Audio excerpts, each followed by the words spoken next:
This is the Your BIPOC Writing Coach podcast, and I'm your BIPOC writing coach, Lori L. Tharps. I'm a journalist and a former tenured college professor who moved to the south of Spain so I could live a global literary life.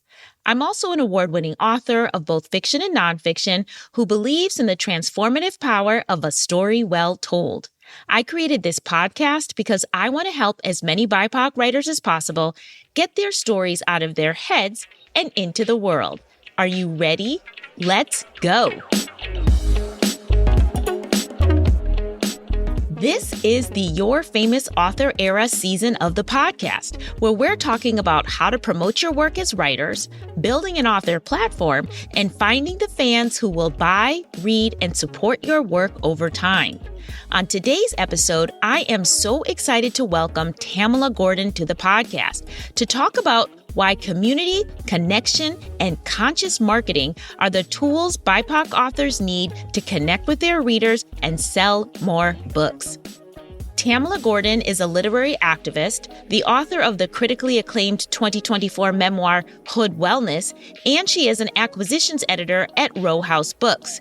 She is also a book critic, a self-care coach, and performer.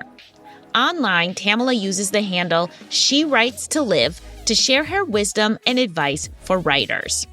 You guys are going to love this conversation because Tamela really understands the publishing industry from the perspective of both author and editor. And she has so much to share about the truth about what it really takes to find success as an author. This isn't a conversation about algorithms and social media. Expensive publicists and bestseller lists aren't part of the discussion. You are going to hear about a different way to view book selling, book marketing, and finding the readers who will support you and read your books. I'd suggest you grab a cup of tea and settle in for what I promise is a thought-provoking and inspiring conversation.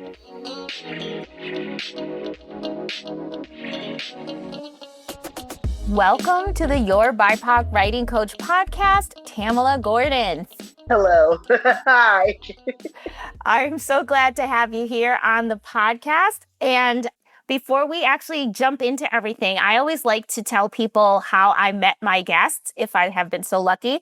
I haven't actually met you in person, but I had the pleasure of hearing you present a webinar with Row House Books. And the reason I tuned in was because the title was so provocative, which was "The Bookstore is the New Black Church" or something like that. And I think I took like 80 pages of notes. My mind was completely blown. And I just was so impressed at how you broke down really what authors need to be thinking about when it comes to book promotion, author platform. And I knew, I think I tried to ask like 17 questions during the webinar, but I was like, I just need to get her on the podcast so I can ask all my questions and really hopefully have this conversation with you so that everybody listening can also glean from your brilliance. So that, just to big you up as we start, but before we get into all of your amazing thoughts about book promotion, can you share with everybody who might not know a little bit about your own author journey, publishing Hood Wellness, and how you started out thinking about how should I promote my book? What does it mean to be a successful author? First of all, hello and thank you. I'm so excited having this conversation. And I remember you at the webinar, and I remember thinking we should have added another 90 minutes to this because we have to be having some conversations about these conversations. So yeah, Hood Wellness came out in 2024, and I have been She Writes to Live on social media since about 2008, 2009, and I'm currently working on that book right now, which is essentially the culmination of what it looks like, what I like to say, sneaking into the publishing industry through the back door. Meaning, without the resources, without the connections, all those things. And also, I need to be read. So my journey, I always say that writing is a contact sport. There's that part that you're doing by yourself. And then once you are ready to get it polished and out there, that's when the connections start. And so I was very fortunate coming up to be able to have social media not as a marketing tool, but rather a networking tool. So I had these connections with other authors via Twitter and Facebook. Honestly, by the time I think I got busy with Instagram, it really was just to show my goofy pictures. I never looked at that as something like, this is how I'm going to market my writing. So by the time I got ready with Good Wellness, it was really clear that I did not have that kind of marketing budget that was going to get me on a segment on Good Morning America. I was not going to be charting, on the New York Times bestselling list. But also, I had a good book, and there were people who knew me, and I had a little bit of reach. And so I basically just started circling back to all the communities that I had been engaging with, whether they were book clubs, whether they were bookstores, book influencers, everything for me was essentially organic. And that's when I started referring to it as conscious marketing, because ultimately there are these really big goals that the publishing industry expects us to do. You have to be the author, but you also have to be the marketing and the social media strategist. And you have to be show ready and to go out there and sell these books in bulk. And a lot of times we don't have the bandwidth or even just the knowledge of the industry to know what that would look like. But what we do have are communities. We do have the information required. If you can get a good book and you can write a good book, you can market a good book that is yours. And you can do that by literally just showing up in the room. So I wrote Good Wellness in New Orleans, and I'm from New York. I came back to the city in the fall of 2023, and I essentially kind of hit the ground running in regard of in-person network. And what that looked like for me was going to as many book signings as humanly possible, as many book events as I could get to, whether they were virtual or in person. If it was virtual, it was important for me to ask questions. It was important for me to actually read the book and circle back to it and give those highlights to the author. As a reader, it was very important for me to show these books that I was reading on social media and to be a space of book promotion so that when I was coming out with Good Wellness, it wasn't rather a scratch my back because I scratched yours. It was more so a pour and be poured into kind of model. And, when it came to going to in-person events and book signings, I was always paying attention to the cadence of that author. Did they have anyone helping them? Did they have a publicist? Or even if it was just a friend getting them a bottle of water, who was the manager that was on? What is their connection to that event? I basically was kind of scoping out places. And I was doing so to see where my desire to market the book in a space like that or with a group like that, and my bandwidth and my understanding of that, and my ability to introduce myself, how would that align? And it is not the kind of progress that has a very blatant metric. So as these months were passing on, and I'm seeing those pre-orders slightly nudge up, but not too much. And I'm kind of thinking, this is either going to work or it's not going to work. By the time Good Wellness had come out, a lot of these spaces and people were very eager to support the book because they were already familiar with me. And not familiar in the sense of like I was calling the bookstore every Tuesday and Wednesday saying, carry my book, carry my book. But I was going there and making sure that that's where I was purchasing my books. And I was going there and supporting these in-person events and bringing friends with me when I could. So when it came down to how are you marketing this book, my answer is always the same, just kind of showing up. And it's not a guarantee, it's not a promise, but it is an opportunity. And I think that with a lot of us as writers, the two biggest things that we struggle with outside of the creative process is that imposter syndrome, that feeling like I like to write, but I'm not calling myself a writer yet, as well as that feeling of being on the outskirts of the writer culture and the writing industry and the publishing industry. And the only way to really combat that is to show up. Validation is not going to come from write-ups or reviews. It's going to come from you actually being in the room and understanding this is the kind of writer that I am, and this is what this work looks like for me. I love that term, conscious marketing. Can you expand on what you mean by that, more specifically, conscious marketing? I write about this in She Writes to Live, But this all came about in a marketing meeting that I had at Roll House very early on. It was the first one and like the last one. And it was so centered in the blurb. You've got to get the blurb.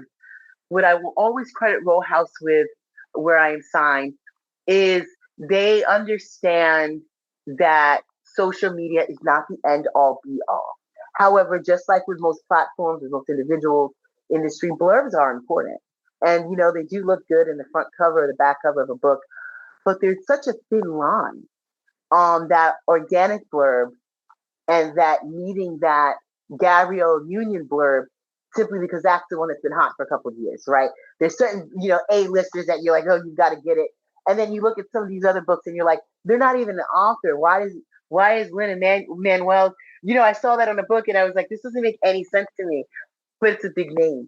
And so I was so turned off by this idea that I said, you know what? I'm actually going to market my book 25% across all of my social media platforms. And it's not going to be a link that's in your face, buy this book. I'm not going to inundate you with the pressure to pre-order this book. However, I am going to prove its relevancy by adding it into the collective conversation. I am going to uphold the integrity of this book by properly discussing it and making sure that it reaches its target audience. And then that 75% of the time, I'm actually going to support other authors. I'm actually going to show up to as many virtual and in-person conferences and book fairs and meetups and all of these things, and I'm going to be there. And if someone else has a book that's coming out and I have the time to read it, I'm going to read it. I'm going to take photos of it, and I'm going to promote it. And I'm going to start this cycle that I want to be a part of. And that essentially is what my marketing looked like. And I was very fortunate that a combination of that work alongside the general kind of word of mouth that was coming from Hood Wellness allowed me to really enjoy the process without feeling like I was just this invisible orb in the publishing industry. There were actual people who could vouch for me and who could say, yeah, I can't wait to read your book, things like that. And so when I speak to other writers about conscious marketing, it is more so about empowering ourselves in incorporating social media, opposed to putting all the eggs in the basket and saying that I've got to blow up on social media and I've got to prove to these publishing houses that I have this major following. Because the reality is that the following simply does not add to sales. It is a known fact that you can have 1 million plus followers on TikTok and Instagram and all the platforms and sell less than 5,000 books. And people will say, how is that possible? And then you have to remind them that not every follower is a reader. Most followers are not readers. As for myself, who's an avid reader, I get my suggestions from books from other readers. I get it from other book spaces. I don't get it because the person that I'm following wrote a book. That doesn't necessarily compel me to go through the rigmarole that it takes to actually consume literature. Absolutely. Absolutely. And while we're talking about misconceptions and, what people think like, oh, I have to get all these followers, I wonder if we could backtrack just a minute and talk about what writers should be thinking about in terms of success. When you gave the webinar, you broke down, you said something like there's different kinds of success, like hitting a New York Times bestseller list, getting prizes, getting lots of publicity. And then you said, but what you really want is to be read. And so I'm wondering if you might discuss, first of all, what you mean by these like different areas of success, but also why is it important for writers to pick one or to decide what it's going to be for them? Does that actually alter how you might be promoting and so on and so forth? I love that question. It makes me think about when Hood Wellness had just come out. It had gotten an unexpected amount of press. And it stemmed from a starred Kirkus review that the book had gotten 4 months before its release. And normally Kirkus reviews will give, I want to say somewhere between like 6 weeks and 2 months or something like that. But the date had been pushed back. And so what happened was I actually had an additional 2 months now of exposure from this national platform. And so from there was also a great publicist that works at Roll House, Kelly Porter, who did a phenomenal job of extending its reach. So within this 4-month period of time leading up to the book's release, it was in, the Griot and Essence magazine and Yes magazine in print as well as online. It was really cool to see this book that I wrote get this attention. I knew that this doesn't sell books. It feels great and it looks good on Instagram. And as a writer, you want to be read. So it was wonderful to know that there are other voices and platforms that are furthering this book's reach. But when it comes to an accolade or success, that didn't really register for me because as a writer, I understand that it truly is the feedback of readers.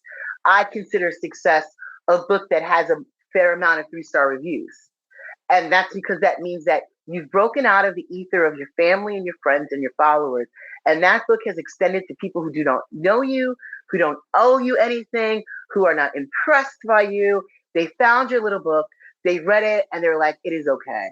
For me, that is success because that means that I captivated someone at least enough to want to open it and to read it. If I would have known that in that time leading up to the book, I might not have been so hard on myself. And then as the book was coming out, and then I had friends and they would say, my book didn't get any press. I didn't get a write-up. And for the 15 years that I've been doing this professionally, I've never heard writers talk like that. I had my first book signing that I attended from Terry McMillan. I was about 14 years old. I went with my sister. I have a very fine memory of Black writers and how much we love this work and our deep understanding that we have to do every aspect of this differently. Outside of its creative force, we have to move differently. So because we move differently, we're going to define success differently. But we live in this influencer culture where the metrics are supposed to be black and white. Did you get on the Tamron Hall show? Are you a USA Today bestseller or a New York Times bestseller? What are your notches that say that this is successful? That's what this culture says. But for us as writers, we know better. So I think that it's easy to get lost in your own authentic process as you are being influenced. I write and She Writes to Live some of the marketing failed and attempts that I did to get the book to be successful based on people saying this is a great opportunity. One of them was doing a TED Talk. I had the opportunity to do a TEDx talk. I said no twice, and it wasn't until it was sold under the guise of this could be great exposure for your book. And I'm thinking, well, who am I to turn down exposure for my book? This was about 8 months before its release. And so there was a lot of those jitters going on. And I participated in the TEDx talk. And what I realized is that that is a platform that is great for public speakers, for individuals who are ready to be seen and have a big idea. But if you're a writer, your readers are likely not in that room. And so my big idea, I wrote it down. And now I'm standing here in the hopes that these words will reach you to that book. And now it's kind of an extra hop, if you would. And I remember when I was done with it and I got back to New York because it was taped in Los Angeles. And I was saying to my friend, what the heck do I do with this thing? I have this goofy 12-minute video of me essentially extending the elevator pitch of my book. What do I do with it? And my friend is like, you promote it. And I'm like, I did it to promote the book.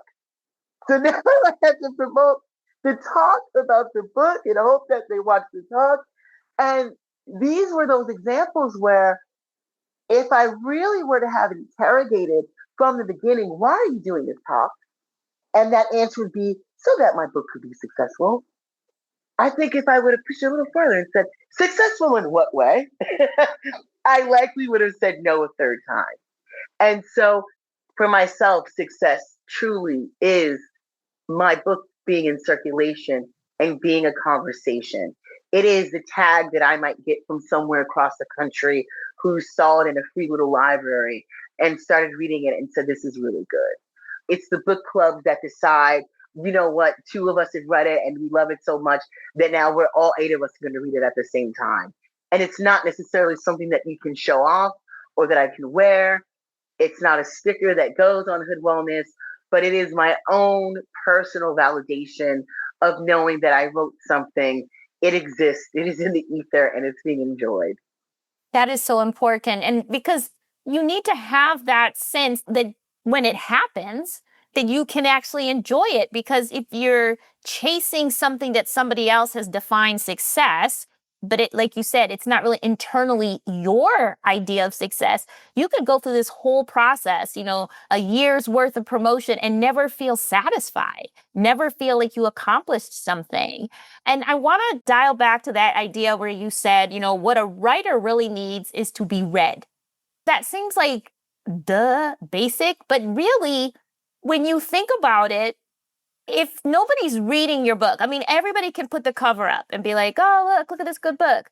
But only after somebody reads it can they get excited about it. Can they tell their mama, their best friend, the barber, whoever, that they need to read it? And not just, everybody, but really, if you read the book and you got something from the book, then you know exactly who to give it to. That's how your book actually spreads word of mouth or gets in the right hands when they actually read the book. That is the actual measure of success. If they read it, then they can write reviews. If they read it, they can promote it to other people. So let's talk about, how do we find people to read the book? Because again, putting it on a list, giving it the sticker or whatever that means feels good, but that's not going to get me my next book deal. That's not going to sell out a first print run, et cetera, et cetera. So how do you think about finding the right people for your book? In other words, the people who are going to read the book. I think it goes back to our current expectations. It begins with the pre-orders, right? You got to get those numbers up. And somewhere along that process, readers are reduced to sales and they're reduced to consumers.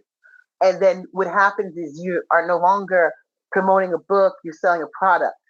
It's like you're selling Girl Scout cookies, essentially, right? I need this number. You are begging. Okay, please, baby, please buy these books. I have to bump in there because I swear if I see one more, I feel like we're reduced to begging. It hurts me. I mean, it hurts me and it's annoying. But like, you are so right. It's just reduced to a commodity. The reader's no longer a reader. They're just somebody who's going to buy something.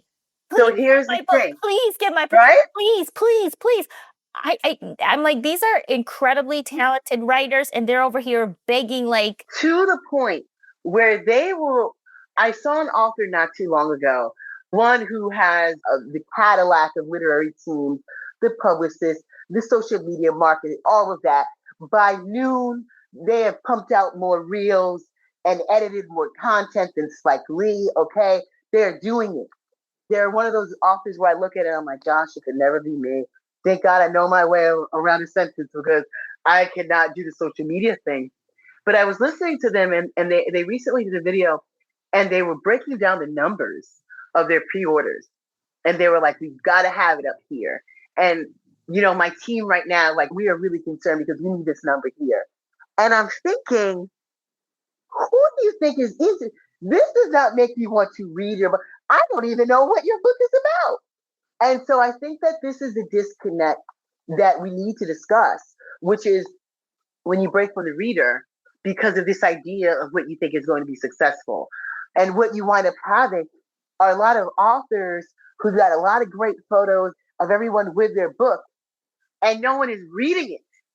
And so it is absolutely possible to sell an ass load of pre-orders and mad books that first week and become an instant, quote unquote, instant New York Times bestselling author, and then literally never be heard from again because you exhausted every marketing ploy you had, every friend, you weaseled every neighbor to buy your book, buy 2 copies if they could, and no one read it.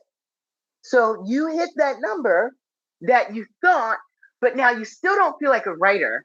And you still don't feel like a writer because no one really knows about your book because the only people who know about the book are the people that follow you. And so there's this cycle. And so you can't break your eye contact with the reader. And a lot of times there's this thing that I hear authors saying, they're like, how do I get people to read my book? And the reality is they're already reading. How do you join people and want people to read your book.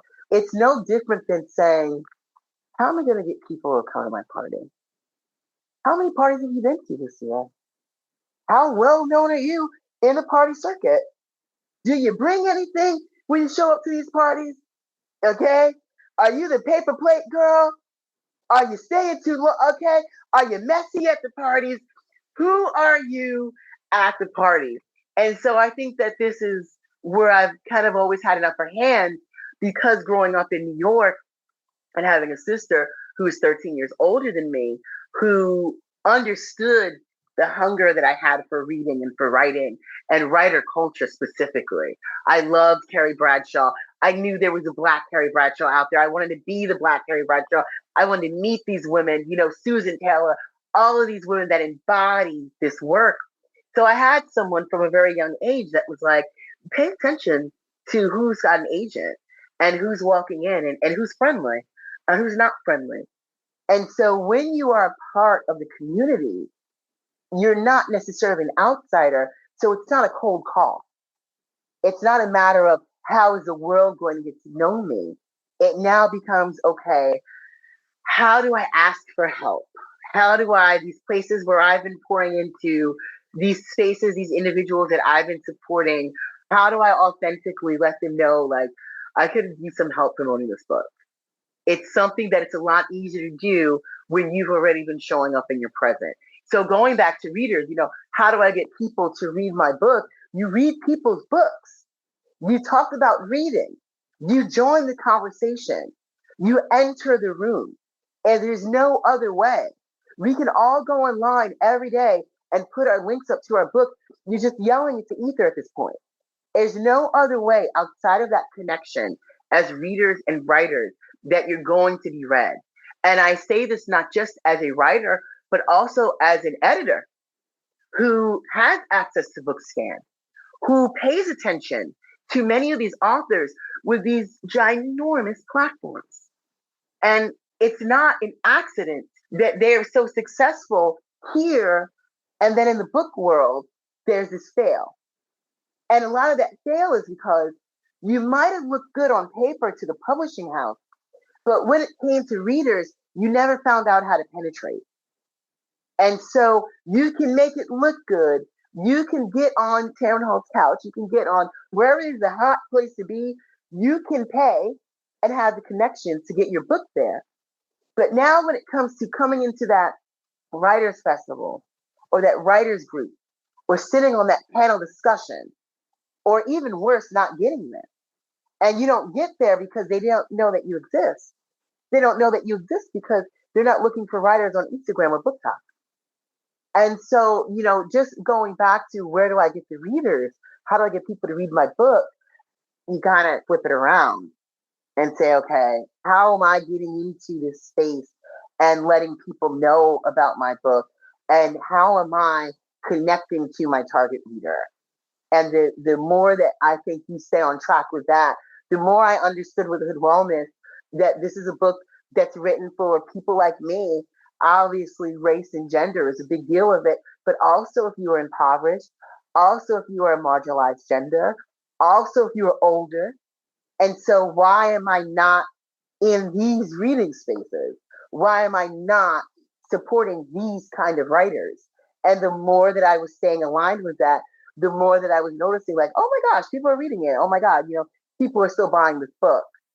The key words, if we might borrow a phrase from our SEO friends, is you said target readers, not target audience. We're not looking for a target audience because an audience, what are they? They clap. We don't know if they read. Again, you could have people who really want you to do well, but they don't read, right? So that is not what you're looking for, a target audience.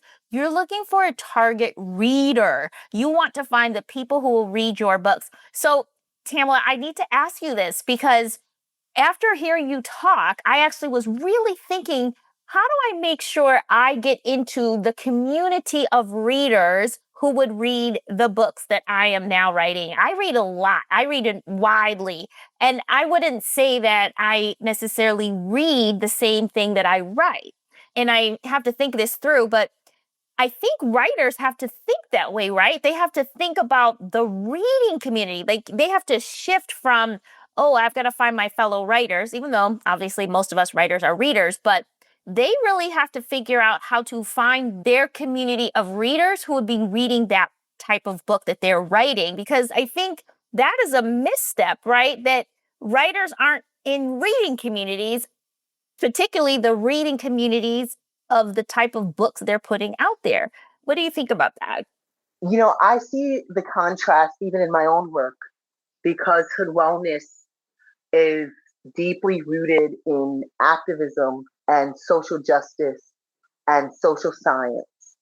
And so it was very, very ABC for me to know, well, I know these activist spaces and I know these community organizers, and I know where this book would work in bulk, and I know where this book would work with individuals. And so I was able to go to those specific spaces. And so as She Writes to Live, who customarily talks about writing and these things, I understood that there was a solid amount of my followers that were not interested in my brand of social science based off of what I already discussed and my content on social media. So now that I'm going in for round two with She Writes to Live, it's a little bit of the difference in that I don't really know if my activists and community organizer friends are going to be as interested in a book about writing and women writers as they would be about me writing about activism. But I do know that I know a lot of writers. And I do know that it's always a good time to join another co-writing group. And I know that there is a writer culture, and I've been a part of it, and I've taken breaks from it, and now is an opportunity to revisit it with something to actually offer. And so when you're moving organically, or at least when I am moving organically, I'm not so much trying to case out joints as much as I am having an understanding. I know these are people that would enjoy my book. And so I think that, and it kind of goes back to that idea of giving a TED talk to sell a book opposed to maybe going to a book club or a writers convention, right? Where there are actual people that would want to know this book opposed to just a highlight that might inspire them. So I really think that when it comes to how do you find that target reader, you really have to think about what aisle does that even reader walk into at the bookstore? This is a conversation I have often with authors. I've always said that there's a difference from writers and people who want to say, I wrote a book. Those of us who are writers are never coming into this, with both two ignorant feet. There's always things in this industry that we don't understand, that does not make sense, that usually works against us. But also we do know some things. Whereas the person who wants to say I wrote a book doesn't really care about a lot of those things. Doesn't really, the book is the book. They just need it to be finished so that it joins their greater legacy, so that they have this thing that complements their brand. And so I find when I like to ask, where is your book in the bookstore? Like, who is the reader that buys this book? Who are they? What side of town are they on? Like, that's the only way for me to really humanize them, because that's how I can think of myself.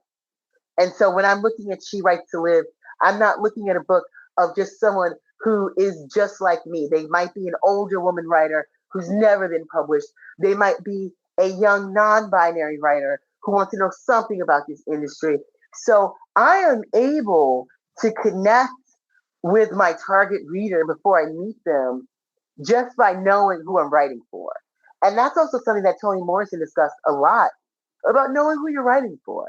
And I think that goes back to defining success, is if you are so broad and abstract that you're just thinking people are going to flock to this book and love it, and you don't know who those people are, there's a really good chance that when they're reading it, they don't know it's for them.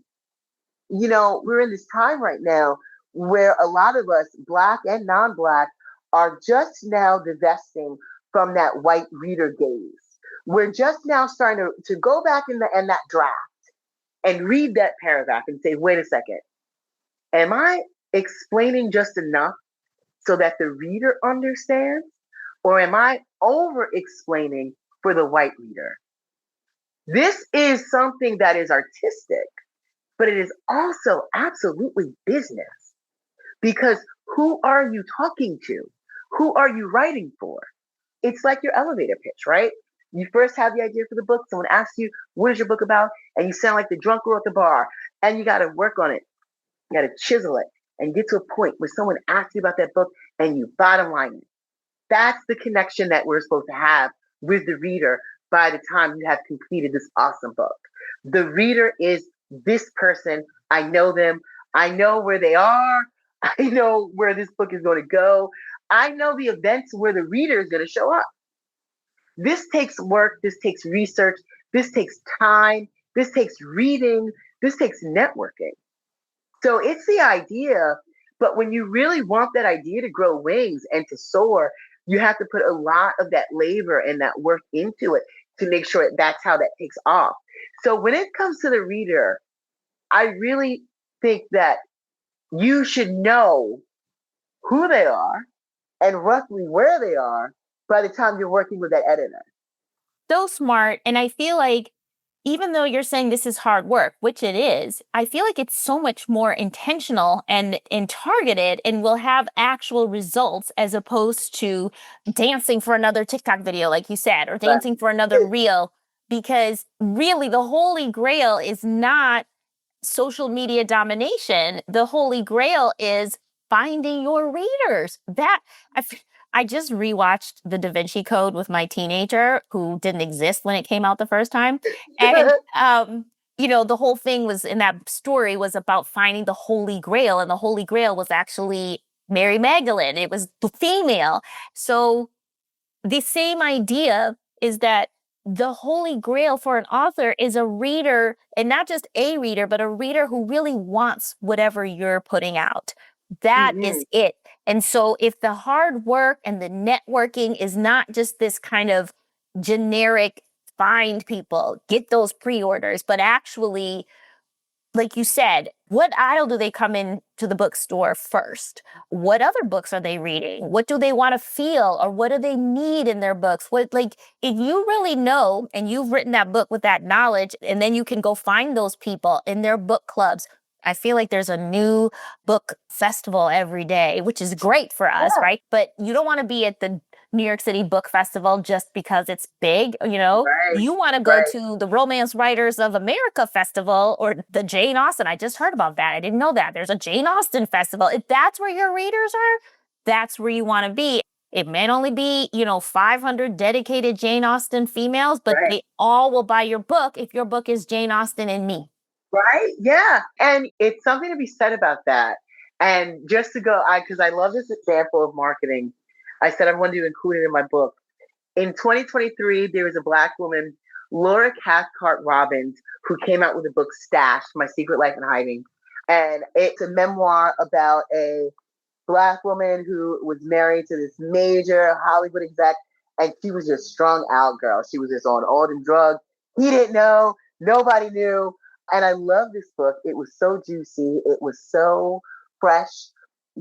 White women in memoirs, girl, they're hiking, they're lost in the woods, they're eating berries for years, they're just exploring and doing all the things.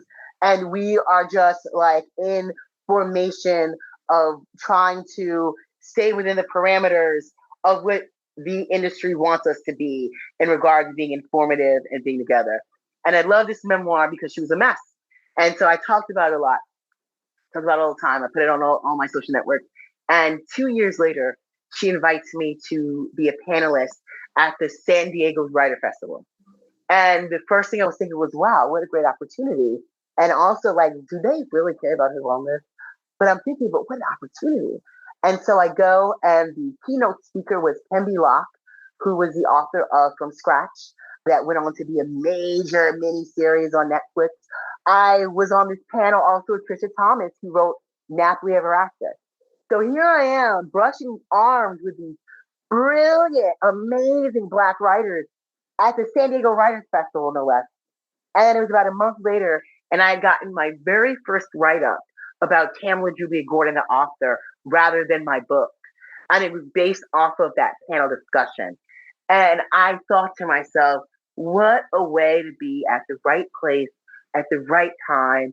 This was someone who saw me and saw my work and said, this would work for you. And I think about that. And I think about how I said that yes with my chest, unsure of what the event would be like, but knowing this woman who is an amazing author wants me to be a part of this. I know this is right for me. And so often, when we talk about networking, people think that I'm talking about you showing up to the event with a bag full of galleys and trying to get in that thing. That's not what I'm talking about. Being a decent person, if you are naturally charismatic, bringing that in the room with you. If you actually read the book, bringing in that enthusiasm with you, that is a connection that you are making with someone who's probably a couple steps ahead of you, right? And we don't forget that. As a writer, I'm personally always a little bit more invested in the writer who comes up to me and is like, I have so many notes because I was checking out that format. And I think, oh my God, one of my first questions is, when is your book coming out? Because I want to match this energy. And so when it comes to this work, I know that I sound a little hippy dippy sometimes when I talk about connection and I talk about community, but I say this as an author who is a high school dropout and does not have representation and did write a book with, nothing little than my own research in books and other Black women authors who were like, oh, this is someone you need to know and this is something that I think would benefit you. And so it is work, but I have to say, as a writer, I am consistently aroused by it. I'm consistently aroused at the new event that I have of another author or, someone else who's working on their book that they've been talking about. And I'm like, please send me that ARC so that I can devour it and take photos with it. And it's a really endearing connection. And I would even venture to correct myself because I once said on Threads, I complained about how much I hated blurbs. And I was like, blurbs are BS. And I have a book that's blurbless. And it was Disha Filial who said, well, there are also some special moments in between. So it's not quite that generalization. And it's true. And it's the same thing with networking. There are those times when it's just like, here I am, read this author's book and I'm at their event and, they don't really seem very happy to be here, or there's so many people that I never got to go to the front of the room. There are those moments that happen and I still get to get out the house, right? And then there are the other moments where there could be a really big author and I go up to them and they know me. And I'm like, oh my gosh, so there's so many shades of enjoyment and education that you get out of it. 100%. So I want to shift the conversation just a tiny bit. I did an episode a couple of episodes back about being on the backlist and how that's actually a measure of success. I'm wondering if you have any thoughts about how does an author continue to promote their book past the 6-week windows, past the 1-year window when it actually is a backlist title? Do you have any specific things that you continue to do and or just kind of in general, how you mindset, how do you consider, hey, you should always be theoretically finding new readers for your work? The first thing that I did was throw out any idea of a 15-city, 30-day tour. And I was like, we're doing this in seasons, okay? And there is the first initial season where I don't know anything. I don't know what the hell I'm doing. I've never been on tour before. So I'm, staying at these roach motels and I'm showing up at events where they're like, please welcome Tamela, and they don't necessarily know my name because they didn't know who I was. And what I loved about that is I initially I gave myself this level of grace. So when I was showing up at an event and I would watch it the next day and I'm like, goodness gracious, girl, why are you keep fidgeting and saying like and so much? And I said, wow, okay, this is so cool that as I'm pacing myself, I bet you for a year from now, I'll be so much better. And so instead of looking at every event like this is the one that matters, and no, this is another event that I have the pleasure of doing. And as I was doing it seasonally, because one thing that people don't tell you, especially for someone like me who is an introvert, is you can burn out very quickly. And it is very exhausting financially, emotionally, socially. There are all these things that no one talks to you about that really do impact your author experience. The way that people, your loved ones, might even change with you because you are an authoress now, right? So they might assume that you have money. They might assume you've got it all figured out. They might assume you're happy, and all these things going on. And meanwhile, you're just trying to survive, and your book is like this rat, and you're just trying to stay afloat. So by giving time and understanding that this will do well because of consistency, not a big break, not a singular connection, not a singular event, but the culmination of consistently showing up for yourself. Because what happens when we don't do that is you mark it as a fail. It came out. I mean, I had a good launch, and I don't know. Now it's like it's like, well, it's like a baby. Did you stop feeding your baby? Like, my book is a baby, right? And like a adorable baby. I want people to. I don't want to annoy people with my baby, but I want people to know I have a baby. And so I had friends where I'm like, why can't I find your book on Instagram? Why is that last post you at an event 4 months ago? Surely your book did not just disappear, but there's that feeling of like, well, no one else is talking about it, so why shouldn't I? And this also goes back to being a part of a conversation. So when you understand that your book is not a product, it is a work of art, it is a conversation, and you understand the publishing industry, and you know that this is not a movie, this is not a song, it is not going to be consumed within the first 72 hours. A lot of people don't even read a book the first couple of years until they buy it. So if you're banking on this idea of this collective applause, then you're going to feel like a failure regardless. But if you're rooted in understanding that it's nothing but growth from the time that it comes out, then you're allowing yourself the opportunity to let the experience unfold. So on a personal level, I mean, the level of celebration that my book received 8 months to 12 months after its release was nothing like its release month or even its pre-order moment. And that was because it's one thing to get people excited to know it exists. It's another thing to engage with those who are reading it. And it's another thing to have it a part of the collective conversation so that it stays in rotation. So I don't need to every day say, buy the book and here's another link. But if there is something going on that is slightly relevant to something that I wrote, that's an opportunity for me to have this conversation. And if you're interested in that conversation or anything that I just said that I shared, well, now here's another door opening for you to read that book as well.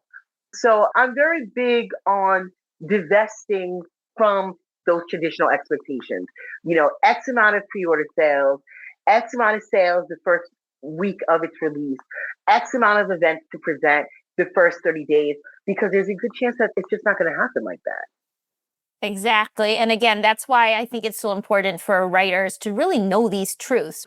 We too often see, like you said, instant New York Times bestseller because of pre-orders, when in fact, less than 1% of books actually hit the New York Times bestseller list. And so this understanding of what you're really looking for, again, is consistency over time.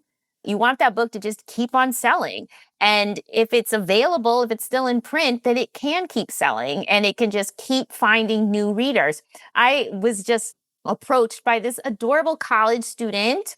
She wanted to write a piece about me for her college paper because she had just read my novel, which came out in 2009. And she's like, I loved it. It was so interesting, blah, blah, blah.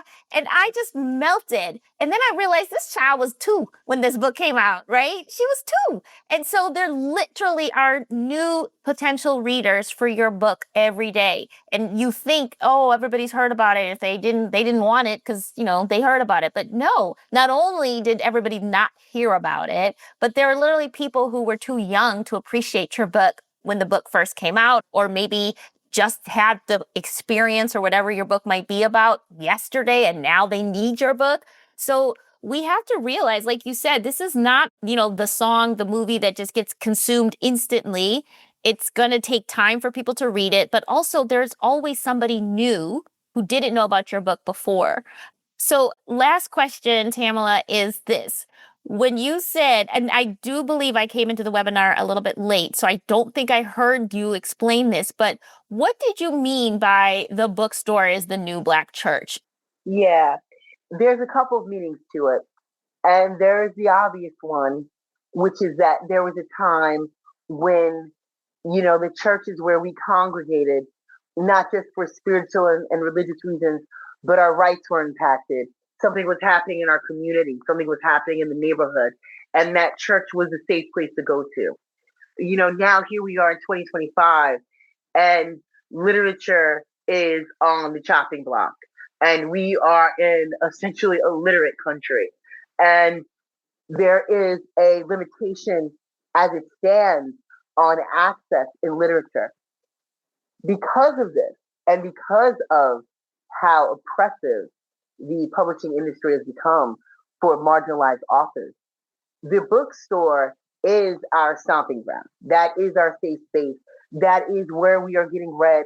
Those are the spaces, even for myself as a Black woman writer, there are dozens of bookstores in the city of New York. All the Black ones carry Hood Wellness, right? And some of the other ones do as well. What would have happened to my book if there were no Black bookstores? So when it comes to our relationship with literature, with being authors as well as being readers, the bookstore, the independent book spaces, that's our battleground. And the fact that they are so vulnerable right now is even more reason on why we should be galvanizing. And as writers and readers, and it was why I started my literacy activism campaign in late 2024. And I continue to travel and discuss this and serve as a literacy ambassador for several bookstores and community centers, is because it's one of our greatest stops of circulation. I can remember when I was a kid at a Terry McMillan book signing, and they were discussing press and how it felt for her to only have been getting press when her books were becoming these blockbuster motion pictures. And she said, well, Black readers have been my press, and Black bookstores have been my press. And so that's been my publicity. And that really has not changed all these decades later. The only thing that has changed is the industry's interruption of our idea on how we're going to get these books out. The pressure of social media, the pressure of presenting in that mainstream white format that says this is the only way to make it. So when it comes to the bookstore, unfortunately, we look at them and we just call and say, are you going to carry my book? Have you carried my book? Where's my book?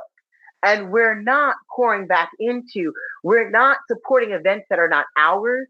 We're not giving as we can. We're not prioritizing these spaces when we're purchasing books. And it's starting to show because now a lot of these bookstores are closing.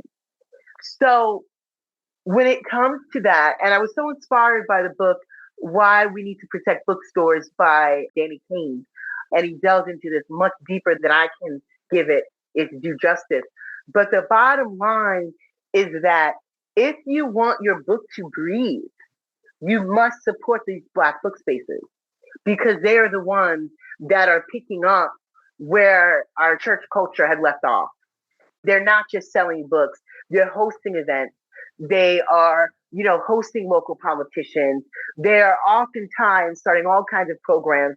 We just lost Blue Stocking Bookstore here in New York City that was very supportive of sex workers and trans people. And they gave out Narcan education, all kinds of things. So our book spaces are not just selling books. They're literally keeping us afloat. And when it comes to knowing that, I think that when you get into promotion mode, that instead of that hyper visual thing, right? Because no one tells you, you put your tour together. Well, now that your book is in production, and instead of thinking like, okay, do I get on a TED Talk or how much money can I give this publicist? If I would have really been on my game, I would have been contacting the bookstores in Portland and LA and Oakland and DC, all of those places, right? Because that's where I would have gotten read. But that was something that I didn't really understand or have the bandwidth to do until after the book's release. So as we wind down, Tamela, I just need you to tell us a little bit more about the new book. She Writes to Live is essentially, it is a examination of my own experience with publishing from the time that I get signed until I'm on tour. And it is also several essays and stories of other women writers, as well as other genres, specifically nonfiction. And I'm basically writing the book that I wish I had 15 years ago when I became She Writes to Live. I'm very fortunate to have learned all that I have in this time, but also it was hard earned. And so I'm eager to really take things because this industry is just so gatekept.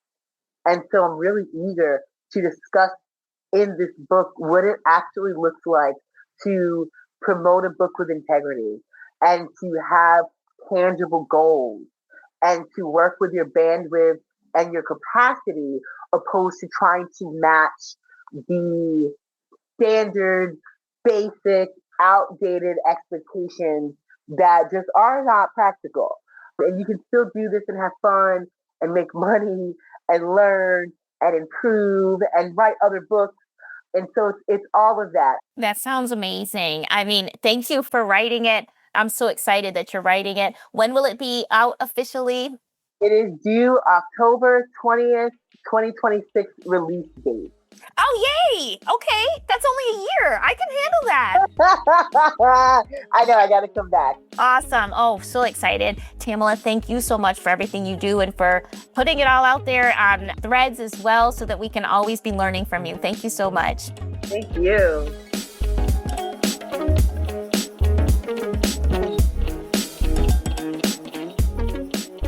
All right, you guys, wasn't that a great conversation? Tamela is the best, and I just love the way she thinks about book marketing and publicity from a truly organic, human-centered perspective. Honestly, I think this is the only way forward for authors. Well, maybe not the only way, but definitely the most sustainable and enjoyable way. Remember, connections, consistency, community, and conscious marketing. These are the things that you need to be focusing on as an author. And don't be the person at the party who only brings paper plates. You can follow Tamela on Instagram and Threads at She Writes to Live. And you can purchase her book, Hood Wellness, at the Read, Write, and Create bookshop. Links for all are in the show notes. All right, you guys, big news. The doors to the Read, Write, and Create Sanctuary are going to be open at the end of this month, November 2025. As a reminder, the Sanctuary is the private membership community for BIPOC women writers who take their writing seriously. We are, if I do say so myself, hands down the most supportive community of writers on the internet. And we get together in person too. If you're interested in joining, check out the website where you can learn everything you need to know about the Sanctuary, and be sure you join the Tell Me More waitlist so you'll be the first to know when the applications go live. The link for the waitlist is also in the show notes. And do you know what else is in the show notes? Links to the Read, Write, and Create website, the newsletter, and my new YouTube channel, Literary Lori. And remember, everything we create is made to help you, BIPOC writers, optimize and love your writing life. Now, if you want to help me optimize and love this podcast even more, please share the show with a BIPOC writer who needs a pep talk and inspiration so that they keep writing. That's all I want from you right now, and I appreciate any sharing and helping me get the word out about the show. Thank you. The Your BIPOC Writing Coach podcast is written and produced by me, Lori L. Tharps. Our editor is Brad Linder, and our theme music is by Wataboy. Until next week, writers, keep writing. The world needs more BIPOC stories written by BIPOC storytellers just like you.